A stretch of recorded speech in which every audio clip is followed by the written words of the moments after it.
اب زندگی یہی ہے، ہم ایک دوسرے کو نہیں پہچانتے. رسول خدا مسجد نبوی، لوگ بیٹھے ہوئے ہیں، صاحب بیٹھے ہوئے ہیں، ایک شخص اچھے کپڑے پہن کے بیٹھا ہوا ہے. ایک غریب بدو آیا، اس کو جگہ نہیں ملی، بڑی مشکل سے بیٹھا، تو یہ جو اچھے کپڑے پہن کے بیٹھا ہوتا اس نے اپنے کپڑوں کو سمیٹا. کیوں؟ کپڑے خراب نہ ہو. رسول خدا نے دیکھ لیا، اس کو احساس ہو گیا کہ اس نے غلطی کی ہے.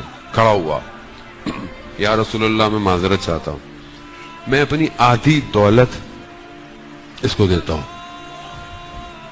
اس کو بولے کہ قبول کر لے.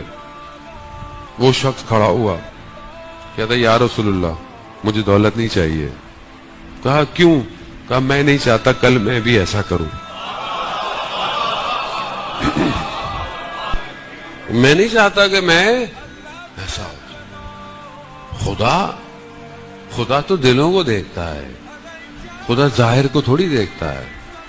اسی لیے دل بڑا ہونا چاہیے، اکاؤنٹ بڑا ہونے سے کوئی فرق نہیں پڑتا. جانے محترم